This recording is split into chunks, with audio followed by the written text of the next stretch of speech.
Hey, hi, welcome back to another episode of the podcast. Master Round on the podcast. It's been a couple of weeks.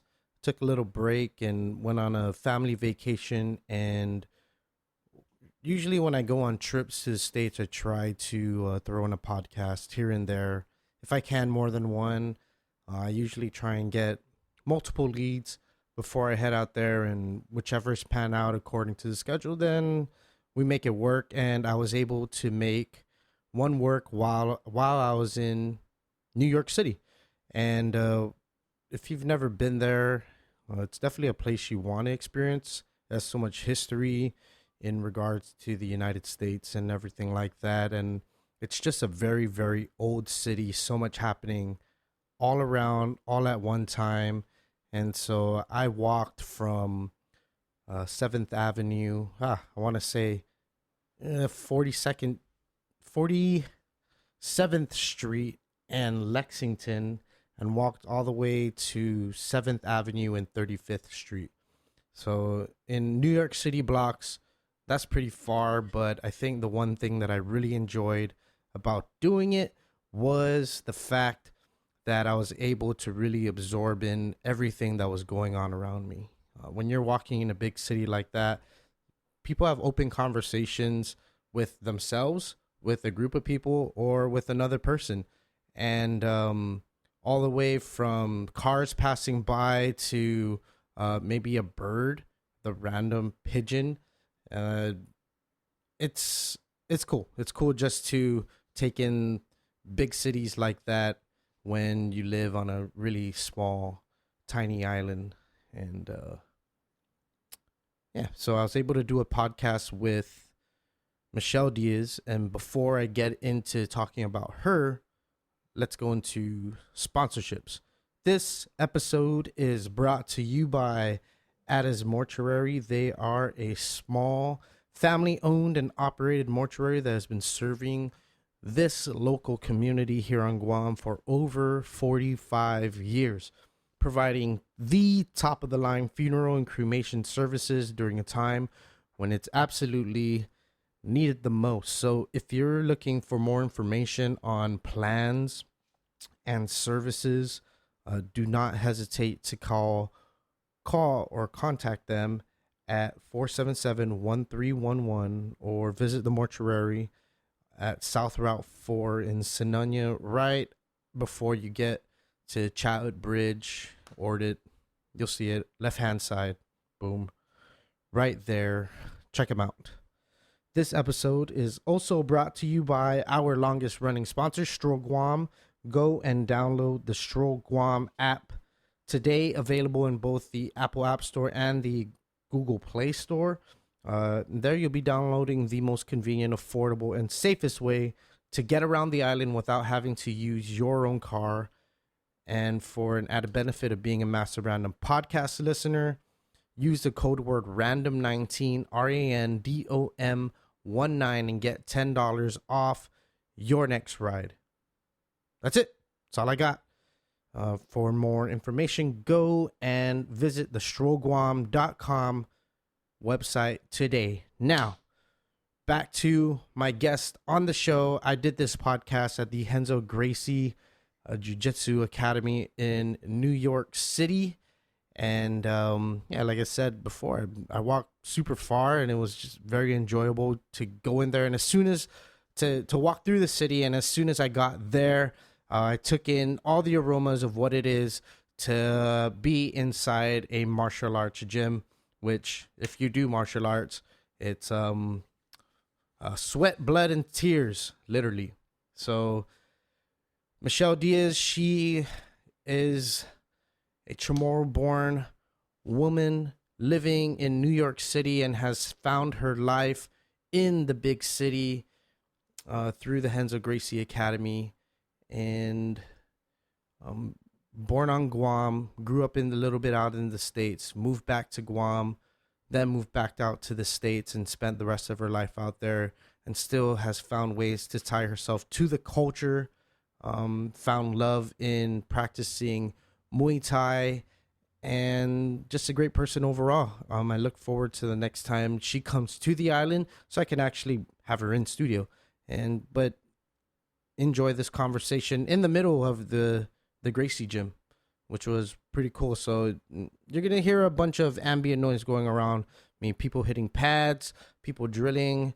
There are a couple colored belts, practicing some jiu-jitsu drills, just all kinds of stuff. So enjoy this conversation with the wonderful Michelle Diaz on the podcast. Check it out. Wait, before I forget, don't forget to rate and review the podcast if you're listening to this on iTunes. That's it. That's all I got. Enjoy my conversation with Michelle Diaz. Here we go. We're in the environment. Thank you for having me. Welcome to my second home. Yes, as soon as I walked into the door, you can smell the aroma, right? Of people working out and just people perfecting a craft. Yeah. I've never done Muay Thai before. I've seen it a lot, and I actually went to Thailand in 2015, and it's exactly like this. I mean, it's a little bit more grimier. Yeah. You know, you walk into an alley and it'll be like a random ring. Made out of, I don't know, trees, like almost like dong and you just like wrap it around. Kicking banana trees in the back, right? But it's cool. It's just the environment. Like I told you earlier, this jiu-jitsu was my first martial art earlier this year, and I never had. How do I say this? I've never been interested in martial arts when I was a kid. I guess I'm just curious, is this something that's always been a part of your life, or did you grow up in another way? Absolutely not. Well, I guess you could say martial arts was around me. My father was a martial artist, and he always wanted me to get involved. But I preferred like the girlier things. I wanted to dance and cheer and play with my girlfriends and things like that. So he would every once in a while try to teach me some moves or how to defend myself. So like he would come out of the corner and try to like attack me and show me how to fall and break fall and things like that. Testing your cat-like reflexes. Literally. He's like, you got to be on the, you have to be always on the watch. And is this something maybe because you grew up? Did you grow up like out here in the States in a bigger city or somewhere? No, well, I moved around a little bit, but primarily grew up in California. Okay. And so I was born in Guam. Less than a year old, we moved to California around San Francisco area for about 10 years. And so that's primarily where I grew up. So when I was 10 years old, we moved back to Guam, and then I went to middle school. I went to Ocean View in Agate. Just for like, I don't even think they're open anymore. Really? Is it? Oh my God, up the hill. I forgot what street you go up, but yeah, it's up the hill. Okay. Yeah. You have a view of the ocean, Ocean View, Ocean View Middle School. So I went there, and I guess things just got hard for my parents raising kids there. You come from a family, like a big family? I have 3 siblings. Okay. So my parents, and they're still together, my 3 siblings, but only 3 out of 4 of us moved to Guam back then. My older sister is... Can you like move the... Oh, sorry. It's fine. So 3 out of 4 of us moved to Guam. Yeah.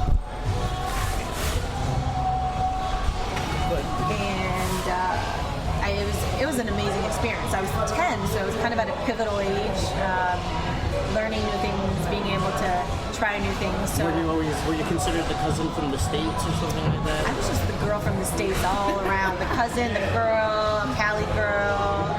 I was definitely treated very differently. Okay. I had nice things or different things. I'll never forget my first day of school. I don't know if you've heard of the brand BB. It was a brand that was around way back then, very, very popular. And when I moved there, that store closed down too. So a lot of stuff.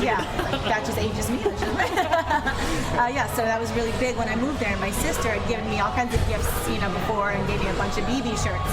And on the first day, I was so proud I wore it. And everyone was laughing at me because they thought I was wearing a shirt that said Bebe. And I was so embarrassed. I was mortified. I was like, I just want to go home and cry. I don't want to go back to school.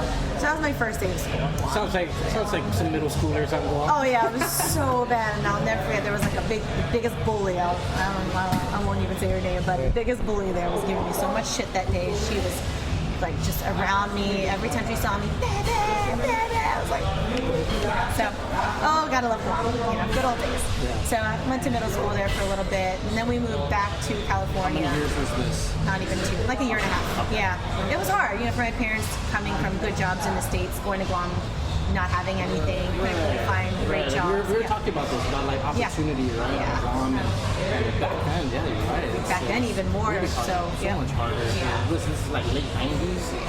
Entrepreneurship wasn't like a thing. Not at all. A lot of the jobs were still, up to now, is military. My mom got lucky that she was able to reach out to a previous employer, and they let her come back and work. Still, not very much money. My father was having trouble because he had a very niche job here in the States, which they didn't have in Guam. So he was like, I don't know what to do out here. So it was a little bit tough for them. So I think we were only there for about a year and a half, and then we moved back to Sacramento. So I moved from like somewhere around the Bay Area towards Sacramento, and I went to high school there. And once I was done with high school there, I did not want to stay there. So then I went to college in Santa Barbara, and that's 2 hours north of LA. Yeah, beautiful. That was like cool to me because there was island life, right by the beach, warm weather. Is it near the Navy base? Right a little south? Sure, is that by Ventura? Yeah, it's close. Maybe like 20, 30 minutes north of that. Yep. So I was there for a few years, went to college, and that too got a little bit boring for me though. I think my personality, I like to be active, I like to have a lot of stimulation going on, and Santa Barbara is beautiful. Hence where we are. Yes, exactly. That's where we are, and why I found, I'm so happy I found this. But I got really bored of it and then decided to just try New York. I had some friends who were moving here, and so I kind of tagged along with them, and I haven't left ever since. And this is, I've been here almost as long as I was in my childhood place, so sometimes I'm like, I don't know where I'm from actually. I could say I've been in New York like 9 years now. It's not because of like your parents being in the military. No, it's just moving around. Yeah, just moving around, just life. Like I didn't know I was going to go to college in Santa Barbara. I just started applying and chose that one. So there was no rhyme or reason to any of the moving really. Yeah, which is interesting. But martial arts still was never involved in any of that stuff. It was still like cheerleading, dance, friends, clubbing. Well, it seems like there's an underlying thing even with dance. There's requires coordination. There's a requirement of flow, balance, awareness of your body, movement, rhythm. I think that definitely helps my success in Muay Thai specifically. Jiu-Jitsu is a little bit different, but having like core strength, that definitely helps. But with Muay Thai, they call it the ballerina sport of martial arts because it is like a dance. It's beautiful to watch when there's two skilled people. When it's done right. And I try. Sometimes I try not to be too much of a perfectionist. But when did you start finding that correlation? I think right away.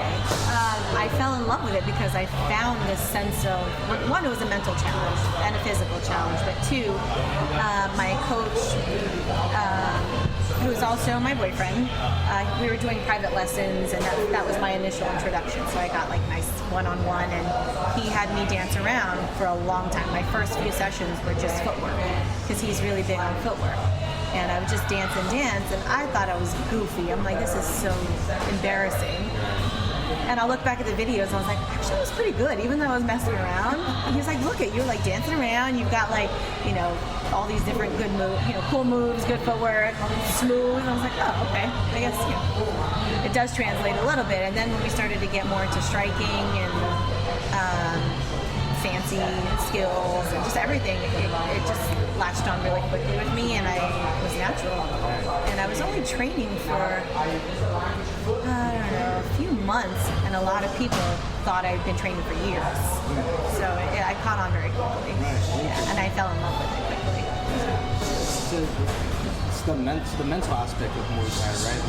Now you have to almost find maybe like a balance to not overwhelm yourself. Like how did you find yourself overcoming that aspect of martial arts? Well, there's a funny story. So the very, very, very first time I stepped foot on the mat and hit a pad or did anything, I did a private lesson. It was a birthday present, and I threw a distance knee.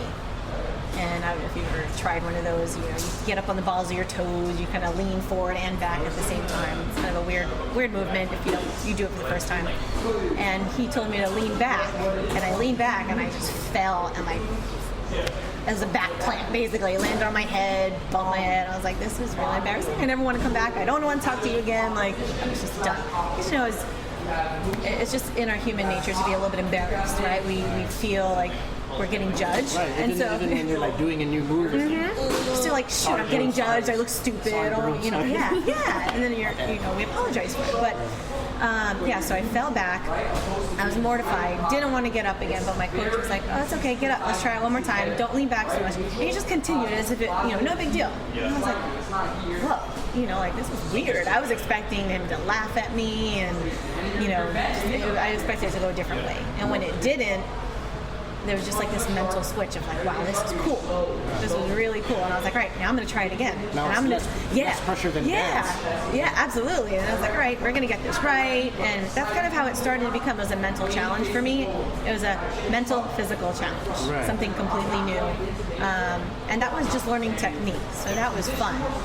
When you add sparring, that's a whole nother mental level there. When someone's literally trying to punch your face or kick you, and you're like, no, I don't want it. That was the next mental hurdle that I faced coming in. But I had, like I said, growing up, no martial arts experience whatsoever. Yeah, I mean, I guess sticking with like the mental aspect and also the physical aspect. You mentioned like sparring. Even like with your partner, we have these guys over right here. I mean, it really depends on the partner that you're like doing this with to help mold you and shape you into maybe the fighter that it's you huge. become. Yep. They say you go in the ring alone, but you really don't, because you have your whole team and your coaches, behind you, preparing for you. Yeah, they are preparing you, absolutely. And for us here, we have, I think, a little bit different of a situation than most gyms. We're really unique in that we have a really big fight team. There's probably like 20 of us or so, but 20 people that we're like legit a family. We are committed. We're here every day, injured or not, fighting or not. We're always here helping each other out. The coaches are here, always helping us out. We're always growing and learning together. There's never like, okay, I'm done fighting. You can provide a physical help. You can provide mental help. Exactly. And technical help. Absolutely. Yep. Because there's, sometimes when you're in it, you don't always see what you're doing or what you could do better. So it's always nice to have someone that you trust and who's been through it, and you're like, that support system, there. And we have some people fighting and a couple shows coming up. So the two girls downstairs, I didn't want to leave them because I want to continue, finish my session with them and support. So that's how we are. We're real tight-knit family.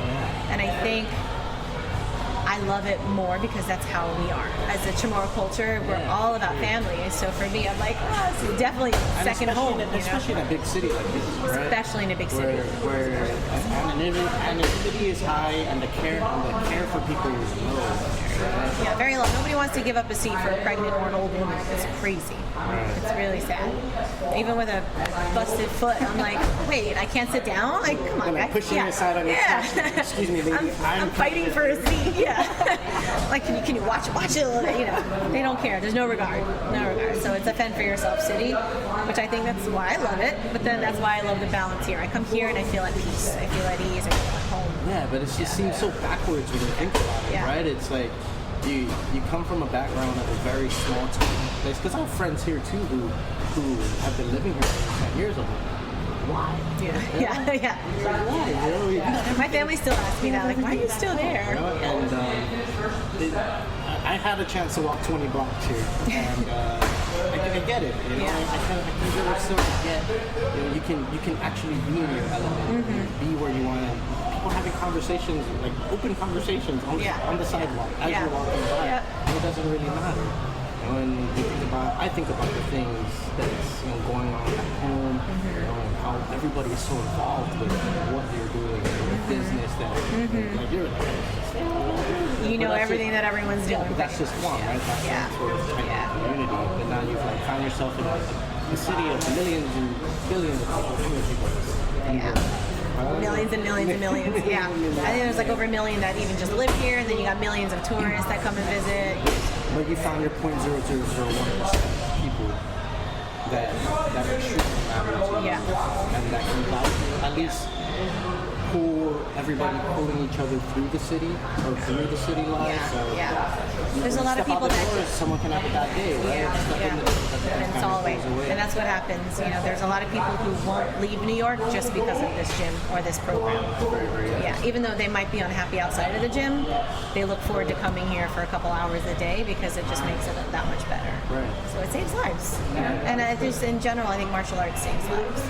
It doesn't have to necessarily be just Muay Thai, you know. Yeah, my coach, Professor Lewis and Elijah Rages over at a Figu Bonsai. They were telling everyone, I'm not feeling it right, like feeling good today. Just go. And I don't get it. You know? Being a white belt, I don't get it yet. I have to trust that for him being in it for so long, going through emotions and becoming black belts, that they know their guidance. They're you know their guidance is real. I want to understand, but my brain's not clicking to make it understand. I guess for Muay Thai, is there some sort of like level of understanding of the martial art compared? Like you can tell who's okay for jiu-jitsu. You can tell who's a white belt because they're like going super crazy and hard and spazzy. Power, no technique. Right? They say a white belt technique is here, power is here. Black belt, power is here, technique is here. So where's that?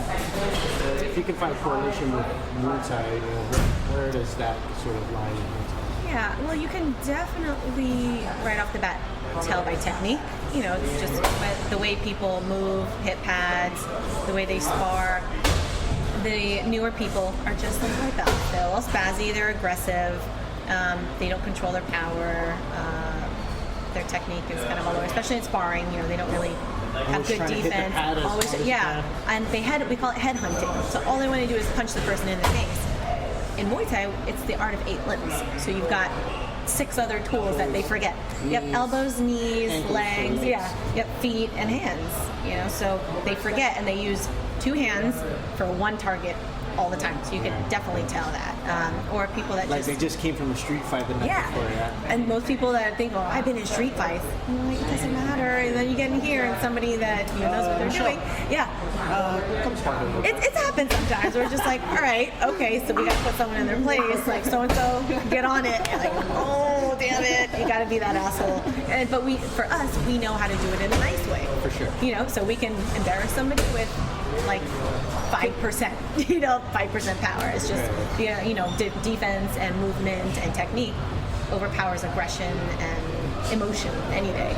You never want to fight or train with emotions because it just clouds you. And that's one of the things that I learned because I would definitely do a lot on emotion. I'd be like, I'm going to come here and let my stress out and all my aggression, and then it didn't hold you back. So you got to have a clear mind coming into training.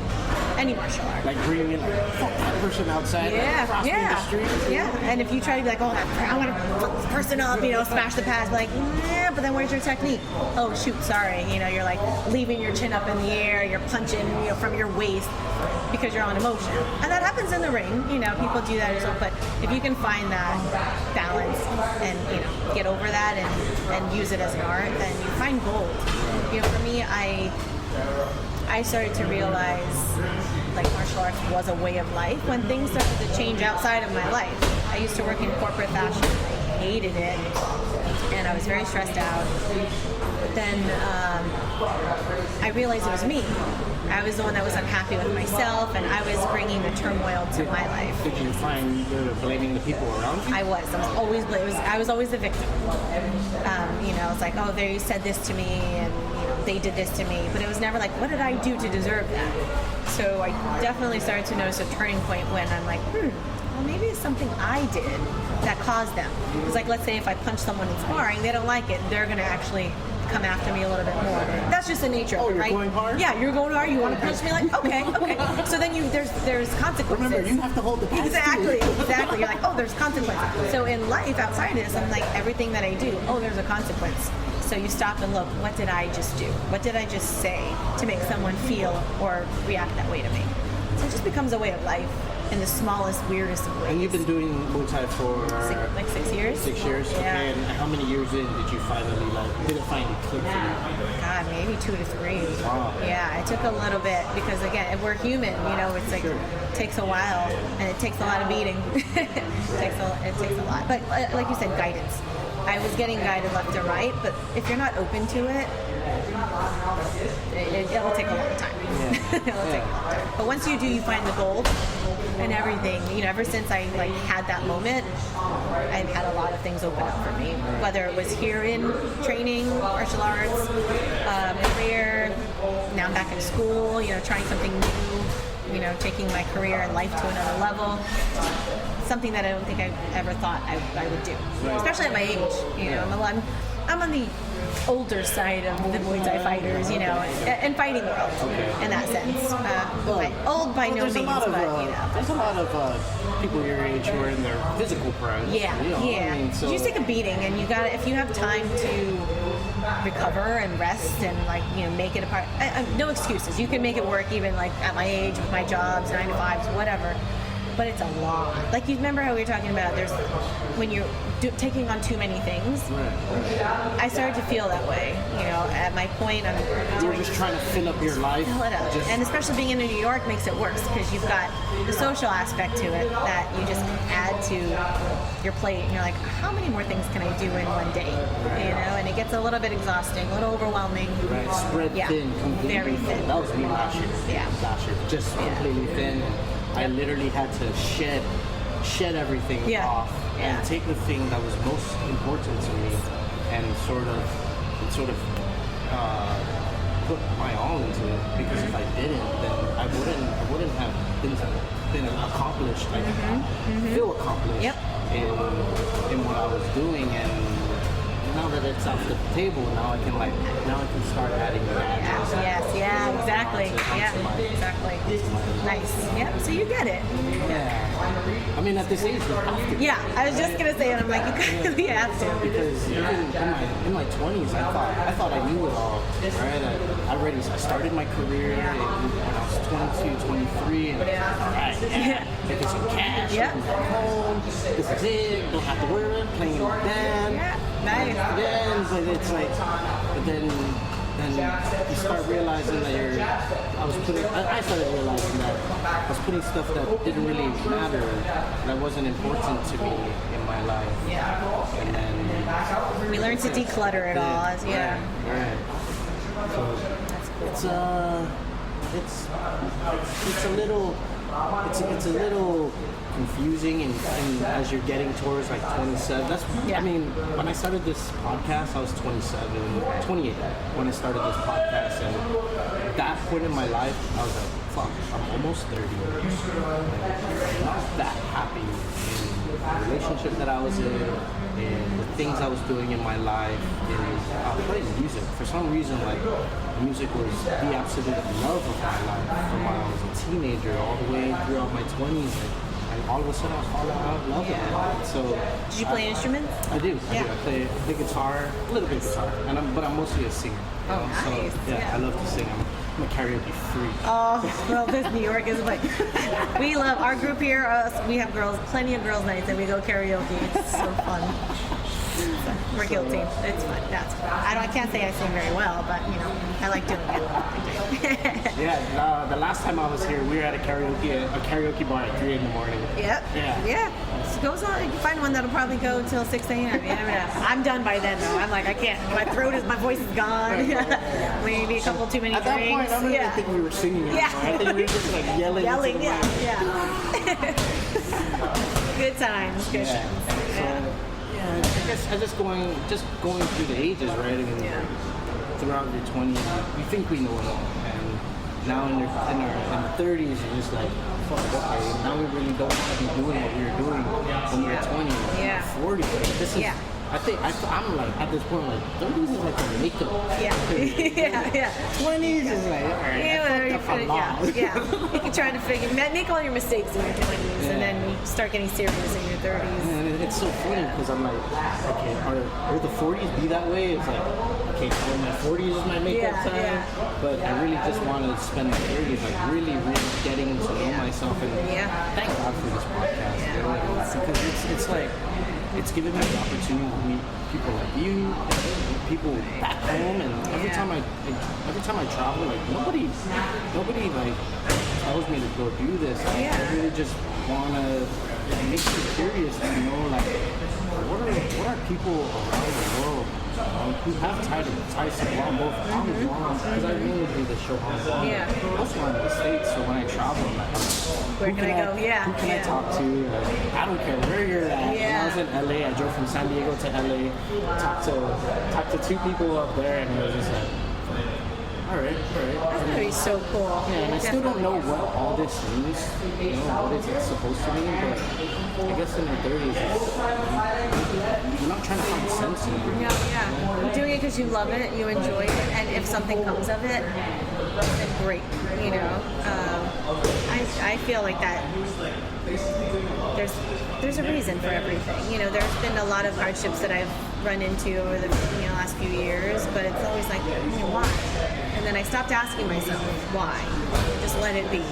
Stayed as positive as I could every day, and then better things started to happen. And then I realized why. I was like, wow, that happened because of X, Y, and Z. And I was like, damn, why did that happen to me? This really sucks. I was like, I thought that was it, but it ended up being a lot better situation. So I guess that's the way when you're 30s, you look at things a little bit differently. But like I said, it took me a couple of years to hit that switch. That was about when I turned 30. So there is that turning point. And make it a part of your life. Yeah. And almost embrace it. As opposed to being like, why, woe is me, I'm the victim, everything sucks. If you can pinpoint like what it was that was kind of like the barrier, the membrane between you grasping onto it and making it a part of your life. It's probably when I started fighting, honestly. Training was one thing in the beginning, and it was fun. It was a great stress relief. Fighting as in competing? Yeah. So I've been fighting now for almost 3 years. 2016 was my first fight, but before that, it was kind of the year before that. I decided to kind of train seriously as if I wanted to fight. I didn't want to fight, but I was like, I'm pretty good. Let me just train as if I was a fighter, because I would watch my teammates. Where people like, you gotta fight. Well, what happened? So before, I would watch the teammates, I would watch the girls, that were fighting long before I. I'm like, wow, it's so cool. Like, I just want to be like them. And my coach would always say, like, find people that you want to emulate and try to be like them. Whoever it is. And for me, it was like these people that I'm around. I'm like, who's more badass than my training partners and my teammates? So I was just training really hard with them. It was fun. And then we actually had a new guy come from a different gym. And he had been fighting for a while. He'd been training for a while. And I sparred with him the first day. He threw me around like a rag doll. And I was like, wow, this sucks. And then afterwards, he came up to me and he was like, do you fight? And I'm like, no. He's like, you've never fought before. I was like, no. He's like, why not? Why would I? I was like, I don't know. I never thought about it. He's like, you should. Okay, maybe not. I was like, no, not for me. And then I just kept sparring with him, and then I kind of had this weird switch. I was like, well, maybe I should. I don't know, or maybe I should think about it.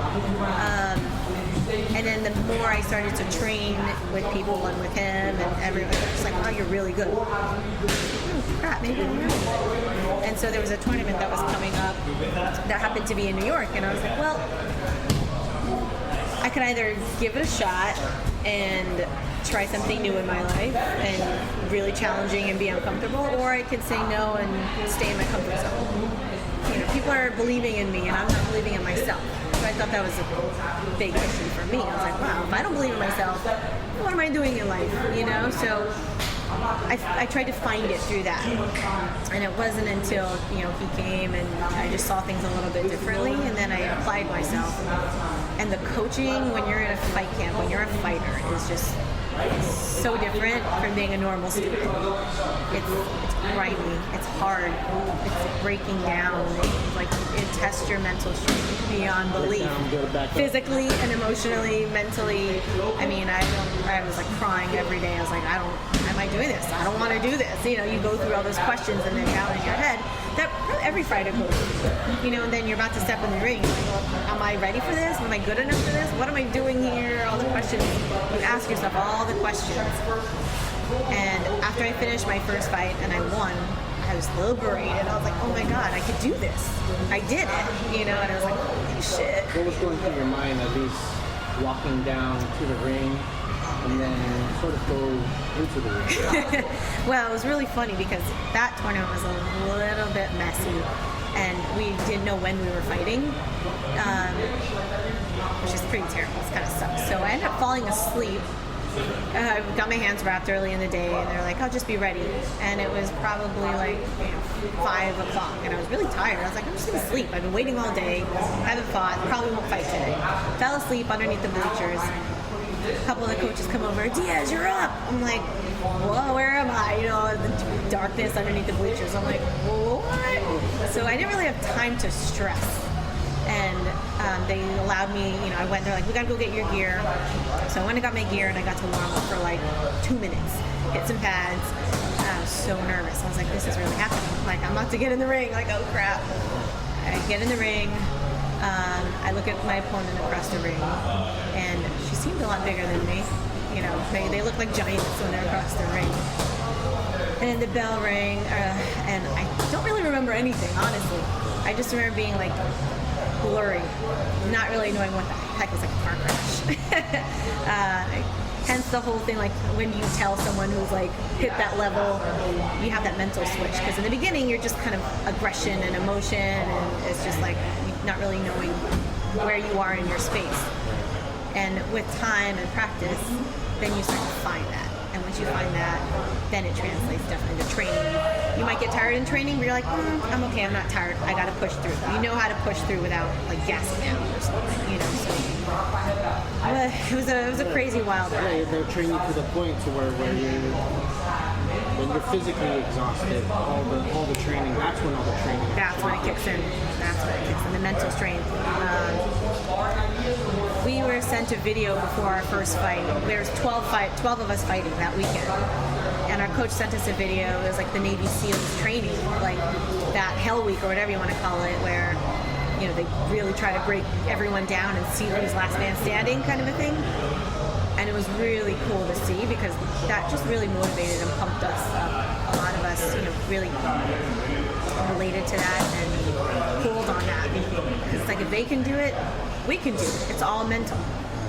You know, we are in charge of our body. You know, even though like people have broken limbs and all these things, but they can still go. So you're like, why can't I do this in the ring or in this kind of setting? So it's all mental. It just makes you think. Our mind is way stronger. You really understand. You're like, wow, I have power over so many things, and it just starts with you, yourself, and being comfortable, being uncomfortable, and that's a mental thing. How do you handle a loss? How do you handle a loss? I think I had my first real tough loss recently. It was my last fight, actually. So that one I had to swallow and figure out why. I mean, every loss I felt like I can make excuses for everything. Everyone can make excuses for a loss. So you just got to find out, you know, how to overcome all those excuses and not make them excuses. But when I have to digest. And when I lost this last one, I first thought, what did I do wrong? Like, where in my training and where in my mind did I lose focus and confidence? You know, because like I said, I do a lot of things great in training. We train every day. We train hard. When it doesn't resonate in the ring, you're like, what happened? Not sure. You know, everyone has good and bad days. It's just trying to channel that.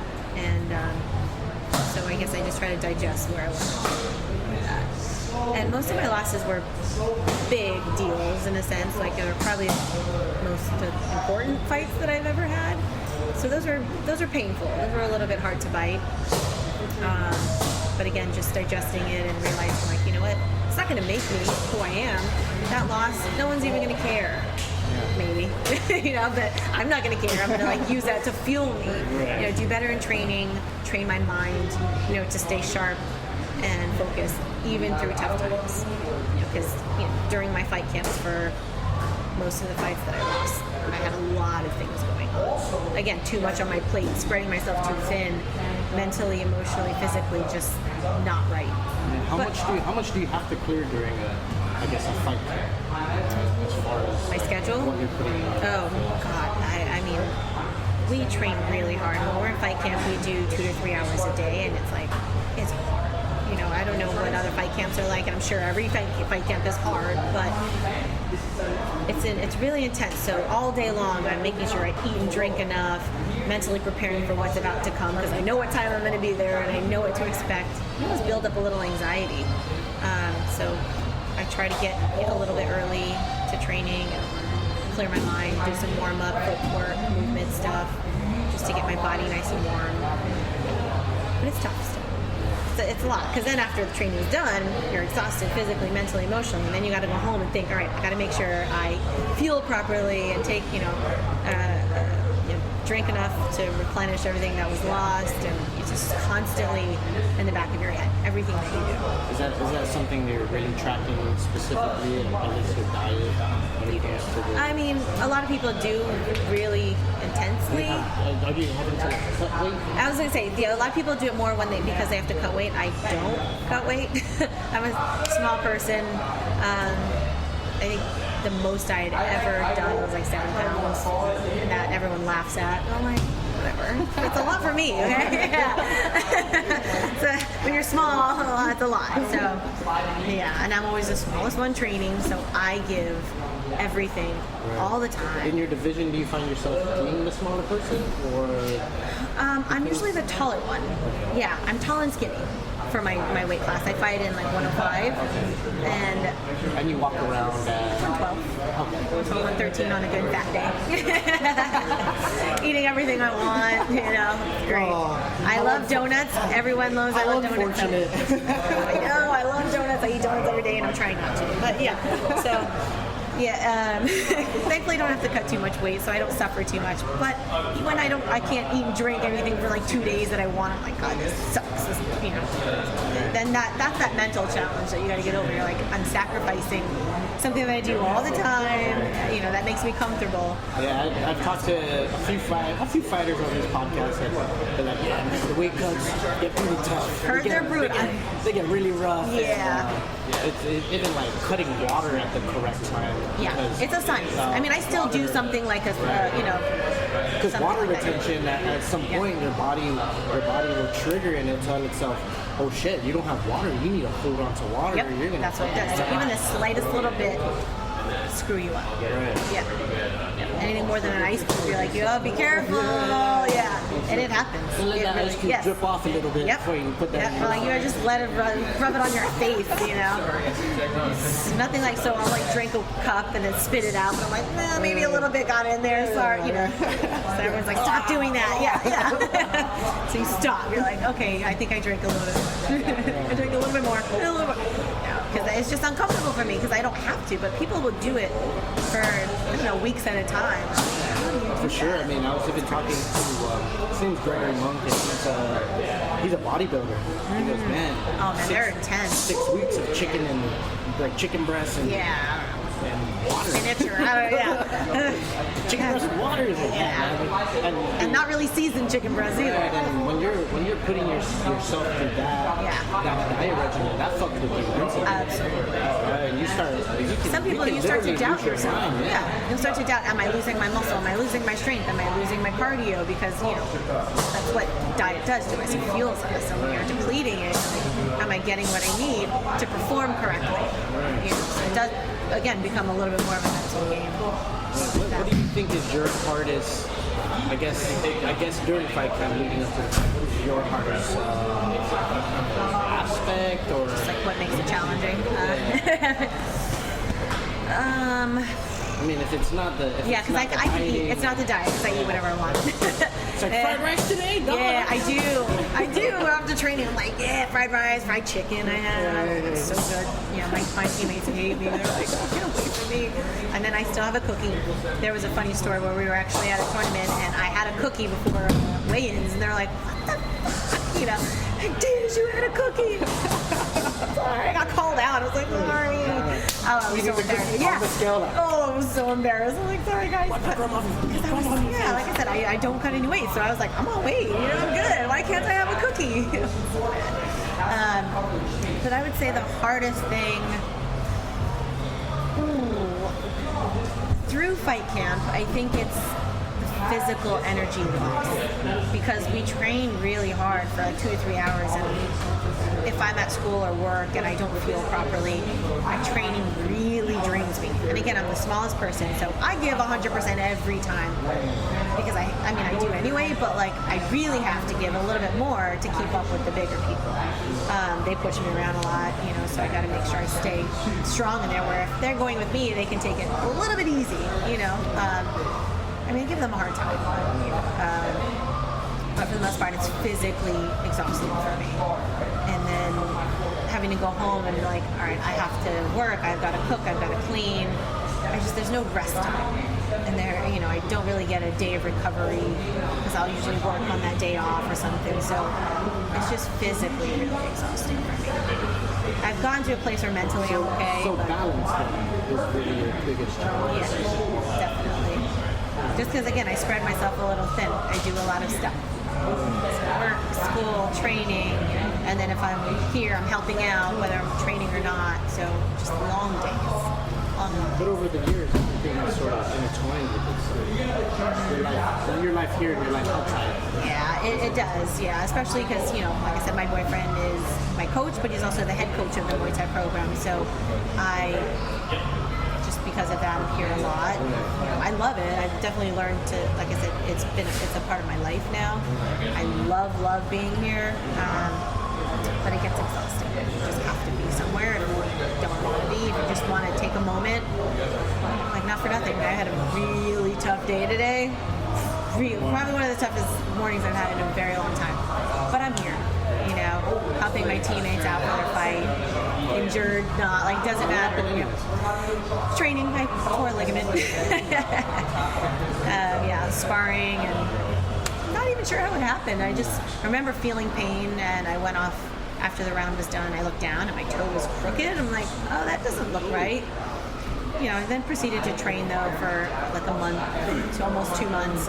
Pain was still excruciating, but you know, we just keep training. That's our thing.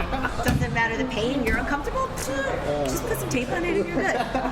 But then I did myself a disservice because I didn't know what it was, and it was still crooked. And I finally went to the doctor, got an MRI, and it's like, well, it's really pretty bad.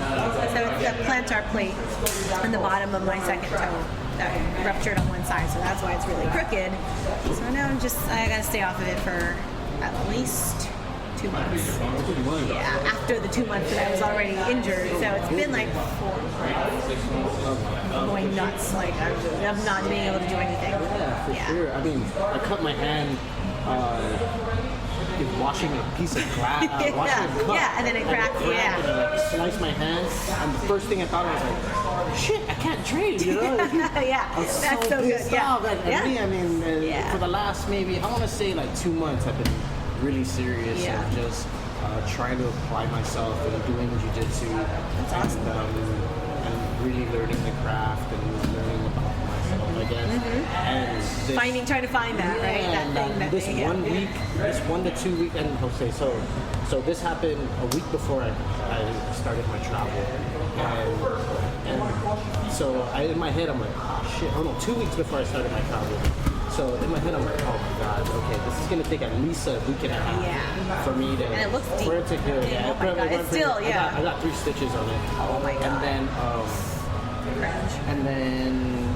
And then I came out here. So I've been out here for the last 4 or 5 days, and I'll be out here for another till next week Wednesday. I don't get home till Wednesday, so I can't start training till Thursday. And so in 2 weeks ago, you're like, oh my god, fuck, this is a whole month. Yeah. You know, like all that, like the progress I was making in the last 2 months.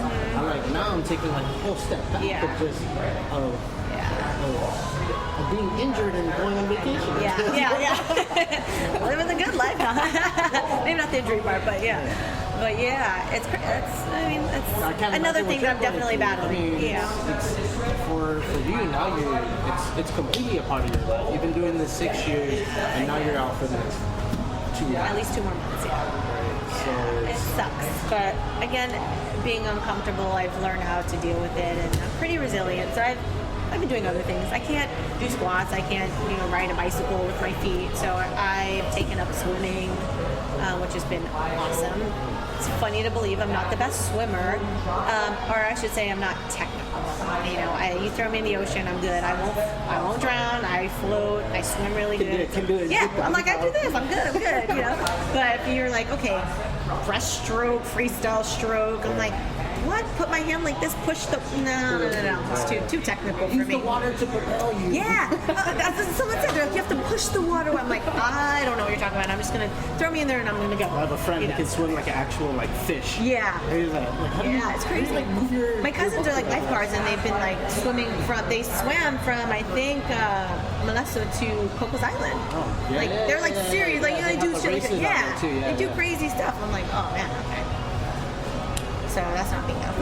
Yeah. But it is good therapy for the toes. Yes, and then just everything. I feel like it has pushed me to whole new heights of just discomfort. The breathing, it's reverse breathing for us. So in through your mouth, out through your nose. Where here it's in through your nose, out through your mouth. That's very interesting because. Even when I run, it's in my nose, out through my mouth. Yeah, I think anything above you're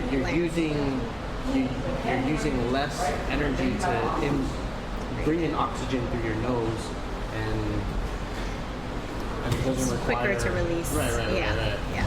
Whereas, and the thing that I'm learning with swimming is patience and focus, because when I first was doing it, I was getting anxiety attacks because I would get really tired and I try to go for air and I drink water and I'm like, this sucks. What am I doing wrong?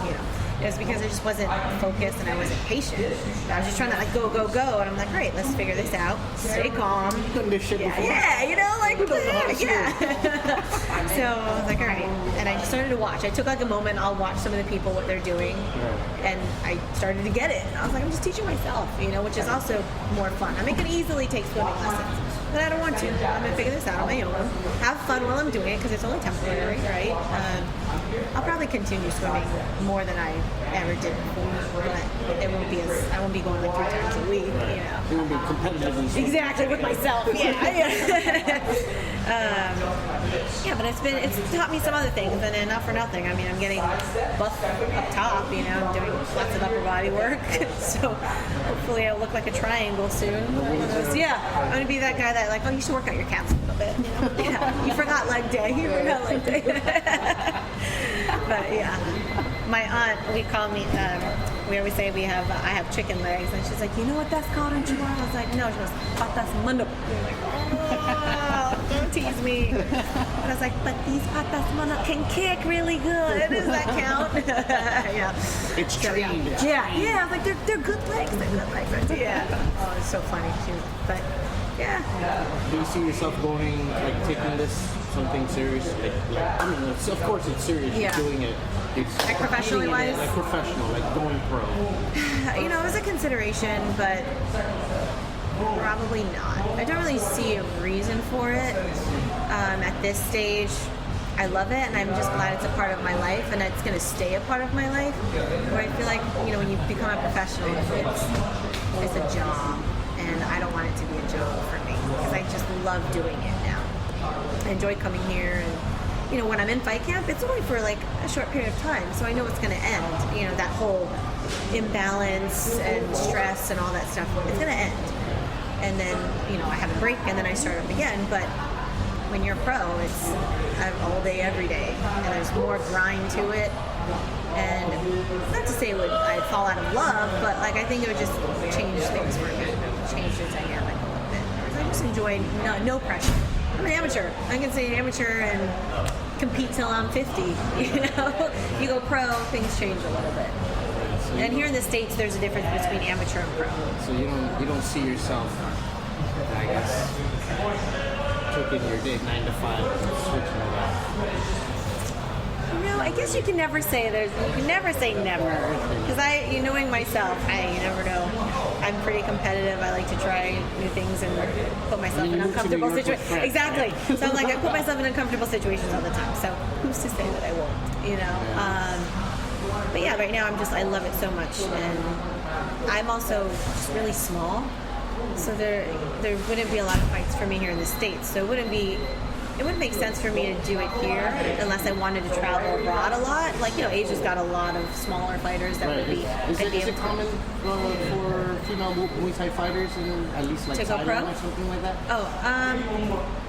Yeah, I think in Thailand you'll have a lot more options for smaller opponents in more of my weight class. But like I said, I walk around 112, and most girls that fight pro will cut a lot of weight.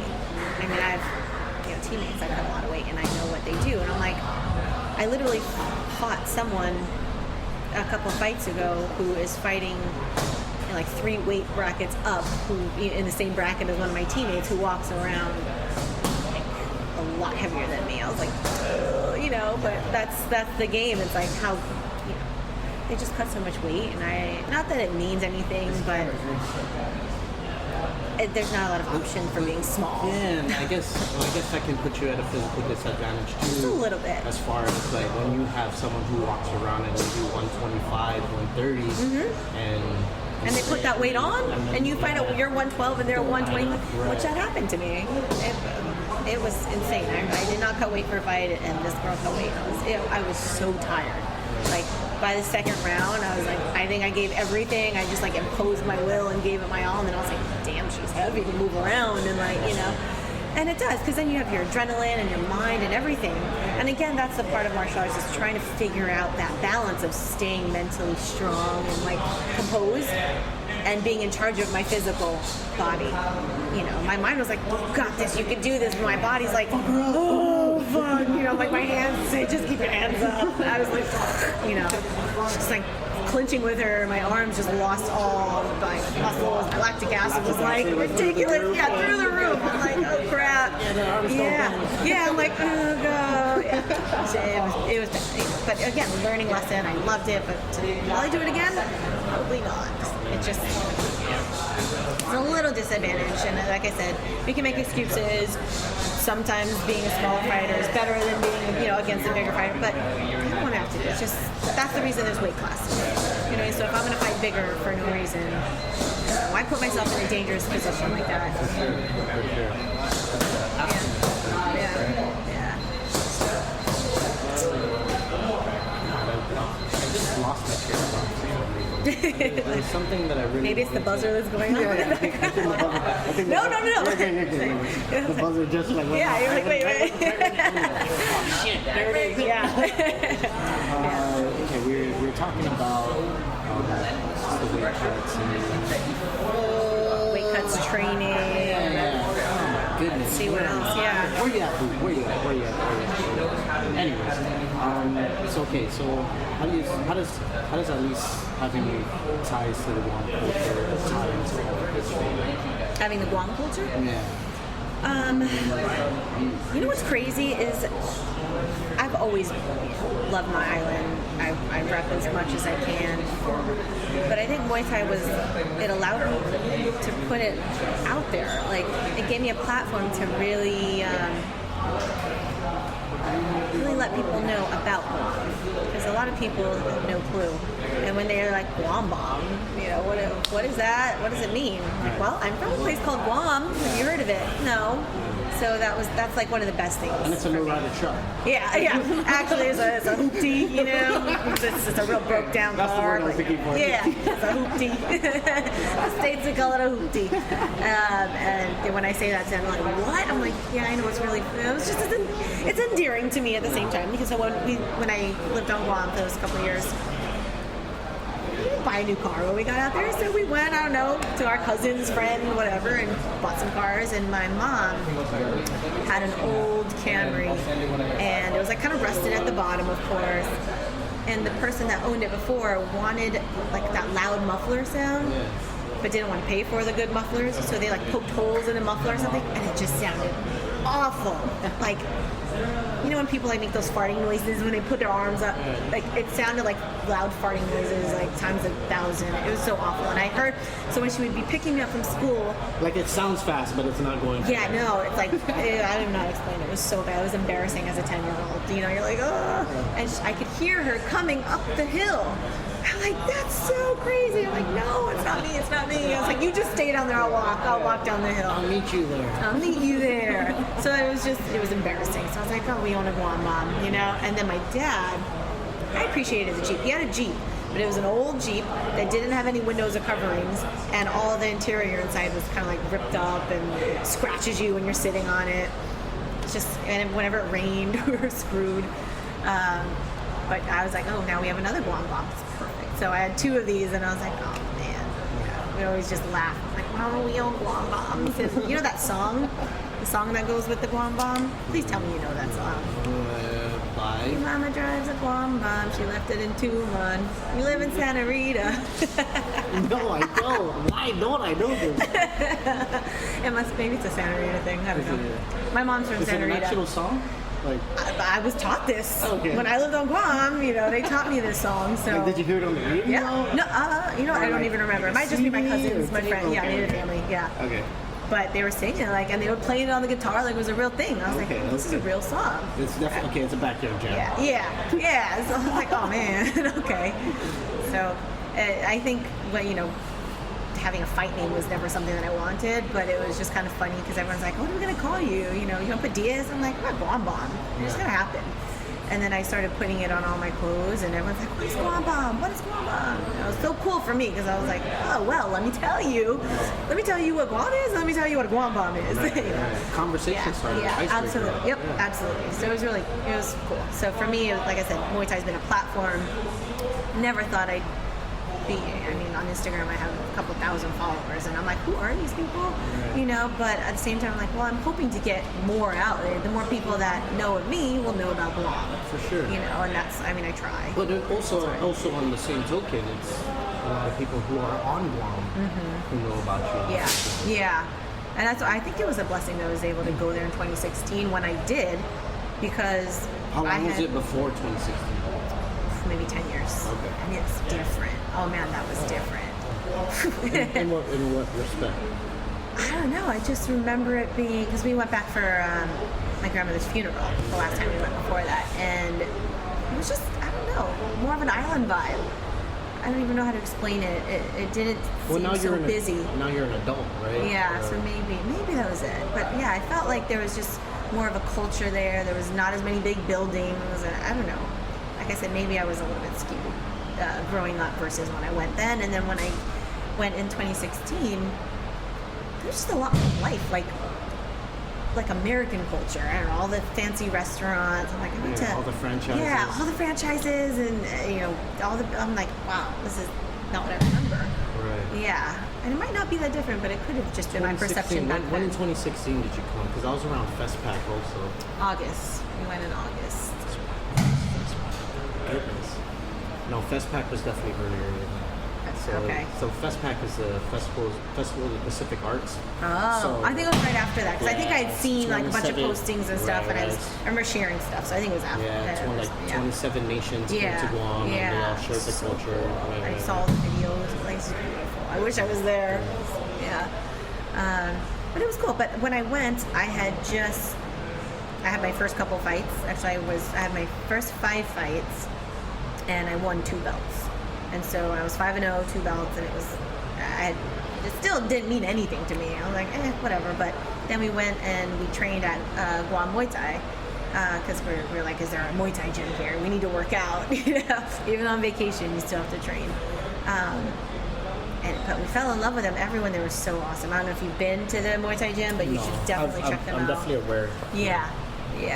And I just see they're doing great stuff with kids and schools, which that's kind of what I would love to do here. It's a little bit of a different situation in New York City, but we have a kids program and I'm involved in that. I just like to give back. But it was very interesting going there after all of that. Everyone's like, oh, Muay Thai champion. And I was like, oh, that was me. Just a little Diaz girl, So it was it was interesting. And then they did a whole piece on me on KUAM and stuff. I was like, oh, wow, this is crazy. But for me, getting that exposure then allowed me to get more exposure here. So it just kind of did this full circle thing, and coming back to New York, and even my family in California, they're like, wow, what is she doing? She's putting Guam on the map, and that felt good to me because Guam is such a small island, and we're all about family and culture, and to be able to get that out there and just to get people to hear of it. And before like the North Korea stuff and before the internet, when I went out to the States in 2005, I had a hard time explaining to people what Guam was. People were like, Rome? No, I look like I'm from Rome. Man, I've worked in Guatemala. Or is that a city in Mexico? And it's just the ignorance, right? Which is crazy because it's a U.S. territory. You would think the people in the U.S. would have a better understanding of Guam. Right, and it's so funny because like we're over there like, yeah, we're American. When you come to America, it's like, oh shit. Yeah. Wait, you don't think I'm American? Yeah. It's pretty interesting. It's did you have that sort of struggle, I guess, like coming back out here and then actually like trying to represent the culture in a sense? When I moved from Guam, or or when you moved from Guam and then I guess continuing, right? I mean, it was a struggle in a sense that nobody knew of it, and it could get frustrating trying to explain to people, like how many people don't know of Guam is insane, so it's nice to be able to educate people, but at the same time, it's a little frustrating. So, like, all right, well, this is where Guam is, this is where we are, blah blah blah blah, Done this story. What's sad is now I can actually say, the little island that North Korea wanted to bomb? That's where I'm from. They're like, oh yeah, wow. Which is so sad that I have to make that reference, but because if I just say Guam in the middle of the Pacific Ocean, like a little tiny island, Micronesia Islands, they're like, huh? It doesn't make any sense to them. I'm like, Asia, America, Guam. Japan, exactly. You're like all these different references. I'm like, Hawaii, coconut trees, bus stops, McDonald's, Guam. So crazy. And still, even then, they're like, oh, okay. And not a lot of people. There's very few people that are like, oh, I know someone from Guam. Do you find a lot of people from Guam out here in New York? Or like run into them? No. I think I may have met one person, and they were like half, or I should say half Guamanian. Right. Or there'll be people half connected. Yeah, basically. Because you could play the Guam card. You could play the Islander card. You could play the Guam card. You were born there. Yeah. And I lived there for a little bit, and I go back a decent amount. Not too disconnected, but. I don't speak the language, sadly. Me neither. I mean, it's all about that generational shift. Yeah. And ever since FestPac, I mentioned FestPac. Ever since that, there's been sort of this like revitalization or sort of a cultural renaissance that's going on in Guam. That people are really fighting for the culture. People are really fighting for the language. Hear. Yeah. It's do they tough still teach to hear. Chamorro in schools? I believe they do in the public schools. Okay. I actually met somebody who was a teacher for a long time at one of the high schools, and the problem is about teaching Chamorro on Guam is that they only learn it in these 45-minute blocks. Right? And as soon as they leave the classroom, it's back to English and it's back to practice. And when they drive on the streets, everything's in English. When you go to the store, everything's in English, right? So it's not being reinforced. If you go to Japan or you go to Brazil or you go to Mexico or wherever where the language is very strong and prominent, they keep everything in. And you can literally learn the language in a few months because you're fully immersed. And I think we're.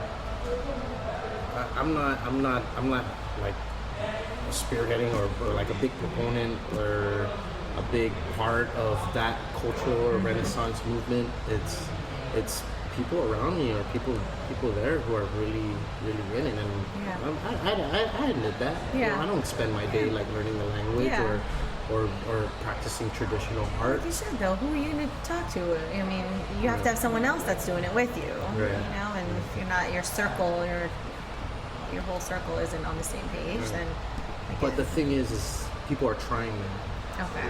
People are aware that shoots, if the language dies, it dies. Right? If the culture dies, it dies, because culture isn't just language. Yeah, yeah. Culture is everything. Culture is everything that lies under it, right? Absolutely. It's And it language. includes language. Yeah, it's everyday Traditions, you do. the lifestyle, everything. Food. Right. Yeah. Right. I mean, if you can't cook, then that doesn't mean you're not Chamorro. Yeah. You know, if you don't speak the language, that doesn't mean you're not Chamorro. Yeah. But there's different aspects of the culture that you can practice to keep the culture alive. And I think a lot of people are really seeing that, whether it be traditional arts of building canoes. There's people been building canoes. Very resilient. You know, we have that. Fishing when I was there, when I lived there when I was 10, I would go fishing with my dad a lot. We did fishing and shrimping. So I would go with him to the beach and we'd set up the, I think it was the tekken at that time. And then once in a while he'd throw the talanza and I would try to reel it in for him, you know, but that was what we ate for dinner. You know, that was our way of living back then. We went back in 2016, like you can't fish. There's only like certain kinds, you have to throw them back in, or you can't fish here. It's like, wait, what? You know, I get it, like maybe for preservation and stuff like that. But that's the culture. You know, that's what we're resilient. We like, you know. So it's changing, but I'm hoping that they bring a little bit of it back. You know. Yeah, it is. They just passed a law that, or they're trying to. There's a community that's actually trying to ban scuba spearfishing. Okay. Which is like technically cheating. Yeah, that is very much cheating. That is definitely cheating. But it's not illegal anymore. Okay. Right? So they actually someone did a study where if you go in the depths, deep water fish in the CNMI, there's more of a population of deep water fish in the CNMI than there is in Guam at this moment. At least at spearfishing levels, that level. right? Wow. So it's there, because the population is growing and because like a lot of things are changing. Yeah. People are migrating to Guam. Yeah. People are also leaving Guam. You know, people are not coming back, but people are constantly coming in. So there's going to be cultural shifts, and that's why I said, like, I think we're starting to realize, holy shit, we can lose this. We can lose it. Yeah. Right? And the fact that there are more Chamorros living out or Guamanians also living out in the States than in Guam itself, it's very troubling. Yeah. Right? Because yes, Guam is Chamorros, but also Guam is all the people, all the other races that have made Guam home. There were so many more different races than I saw when I was there. I have friends who are Filipino and Chinese and Korean and Japanese who are just as Chamorro in a sense as I am. Yeah. Right? Yeah. It's cool They've to been see there us the whole all. time, right? Like they grew up on Guam. Right. So that sort of culture and that aspect of culture is very, very strong. And I guess I'm just curious on how, you know, like, how you keep culture strong alive with you, Just right? myself. Just being so far from being separated, and that goes for everyone out here in the United States. Well, thank God for social media at this point. You know, that definitely keeps me visibly tied, because I wouldn't know, you know, unless some of my family called my parents and then my parents called me. Right. I wouldn't know. But thanks to social media, it definitely keeps me a little bit more involved. And if there's anything, I just try to keep that culture in my heart. You know, we're very family oriented, we're respectful, we're strong, we're brave, and all those things. Like you said, it's not just about food or language or anything. I try to embody what my parents taught me, and since I'm away from them, you know, I'm trying to be able to carry that tradition on, because then, you know. And you're not as fortunate as having a Guam club like Seattle does, or San Diego does, or Texas does. You know, you got. Maybe I should try to start it. I don't know how many there would be, but hey, I should try. Yeah. See, there may be more Chamorros or Guamanians than you I think. actually know. That's true. You know?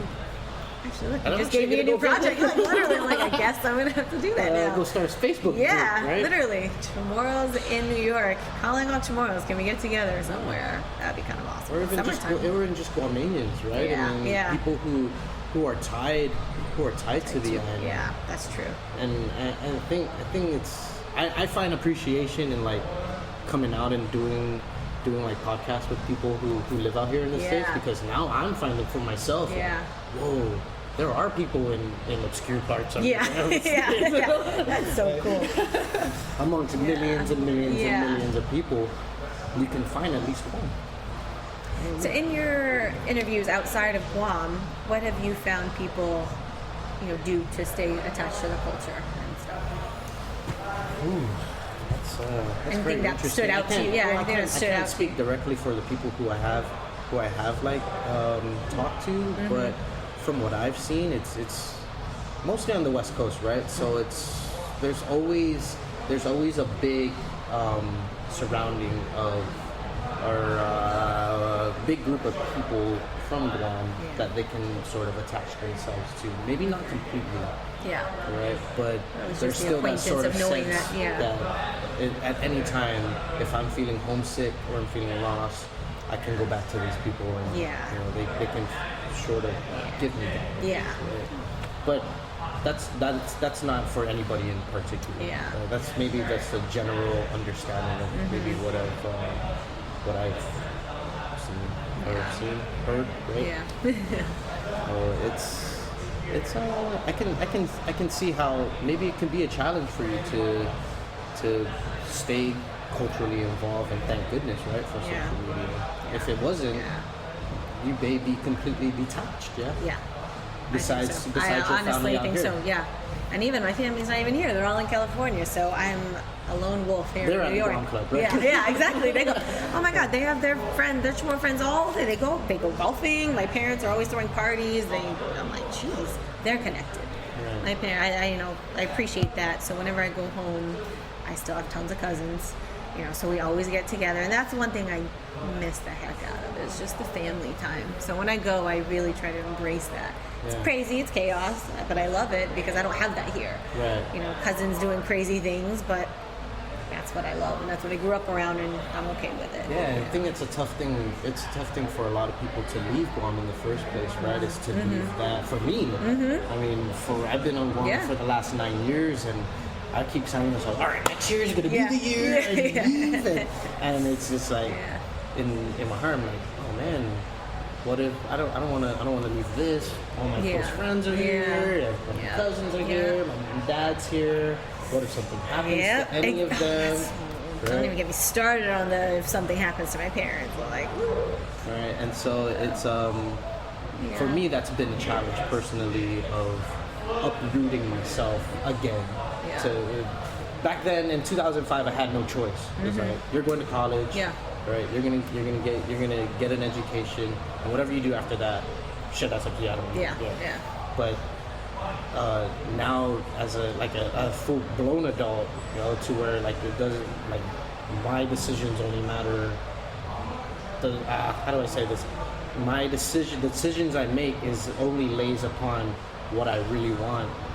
I can't even make that decision because I'm so attached to it. I really want to do it, but I'm like, I really want to. I really want to, and I don't really want to. I mean, I have a sibling who's been out here in the States for over 10 years. Where? In California. In California. And she don't really see herself moving back home unless it's for a reason. But other than that, she loves her life out there, right? And for me, it's completely opposite. Let's try to get do you see yourself at least? Possibly. So actually, that's a funny conversation. We're trying to go back this August, so you might see me. You'll probably, I'm pretty sure we'll get out there, but you'll probably see me in August. Partially to enjoy, but also we have property on Nimitz Hill, and I told my dad I would like to build on there, and I would like to live there for a little bit, even if it was a year or so. I want to give it a try. So we're gonna scope the land out and see, you know, what we can build on there, and then go from there.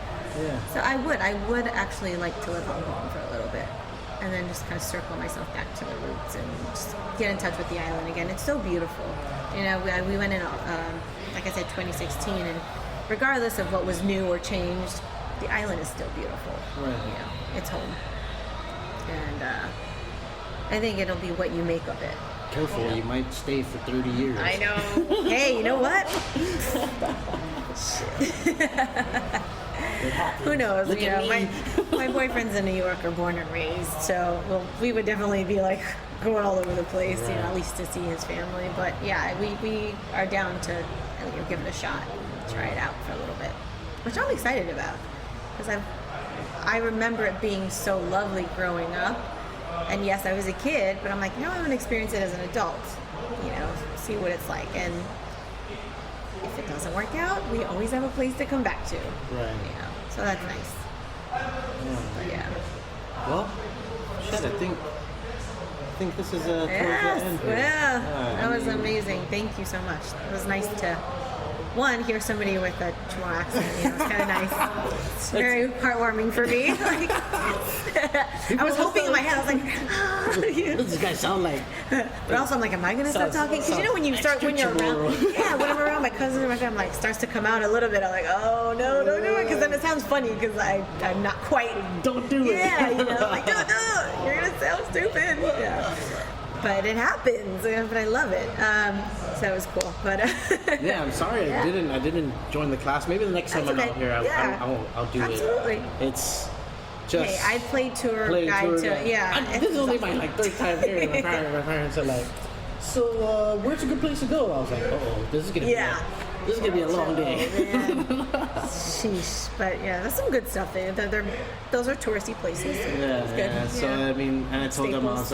I was like, New York's a much bigger place than the tourist place, and I've had the opportunity, you know, I feel blessed to have the opportunity to have friends who have lived here for over 10 years and who are making a life here. Yeah. And when I have visited here, I get a whole different experience from the picture taking of the monuments and statues and the buildings. And I always have Square. friends and family, they'll come like, I just want to see what New York living is like.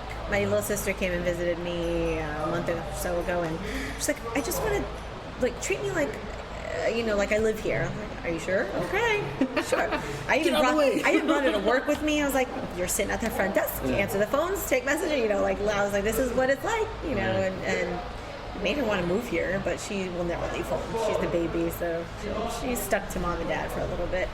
But my niece came and stayed with me for a couple weeks, and they just wanted to see what life is like. It's very different. They're like, it's cool. Like, it's expensive. It's interesting not having a car, having to walk anywhere, but you can get used to it. Yeah. I love not having a car. Like, it's amazing. I was just walking 20 blocks, like, doing this. Exactly. I've been here for almost 9 years, and I'm still a tourist. I could still, be a tourist for, years to come, and that's why I think I'm so attached to this place. I love it. There's always something to do, something to see, people to, meet up with, and never gets boring. At least until we have kids, we'll see. Right. Well, Yeah. Michelle, thank you. Thank you so Thank much. you so And much. like I said, next time, maybe I'll bring a gi too. I was going to say, there's jiu-jitsu here. They're like, it's not like the best jiu-jitsu school in the nation, Let me get a couple stripes Absolutely. on my first. Like I said, this is the place in the nation. I mean, sheesh. But yeah, it was such a pleasure. Thank you so much. I appreciate it, and I will see you in August. Yeah, right. yeah, Hopefully, we'll sit if down you're there. Yeah. No, we'll sit down in the actual studio. Yeah. And, my studio is my apartment on Cool. on the dining room table. That so. happens here a lot, so it's okay. It's anywhere in New York, you just make it happen. Studio, come to the studio. The restaurant right downstairs. Yeah. Yeah. So Cool. look forward to Yes. doing it, and thank you so much. Enjoy the rest of your trip. Yeah, and let me just close this off. Thank you so much for listening to this episode with Michelle Diaz, and until next time, peace out, everybody. Peace. Hey guys, thanks so much for listening to this episode of the podcast. Michelle Diaz, right? I really love going out to the States and doing podcasts while I'm out there, throwing in a conversation here or there with people who are connected to Guam in one way or another. just want to give a big shout out to our sponsors, Diaz Mortuary. They are a small family-owned and operated mortuary that is large enough to serve, yet small enough to care. To Stroll Guam, go visit the Stroll Guam app today. Go download it, rather, and use the code word random19 to get $10 off your next ride. Support us on Patreon. Got some stuff coming up. And don't forget to rate us on the podcast. And when you do, that makes you super duper solid. Until next time, thank you for being the baddest. Peace.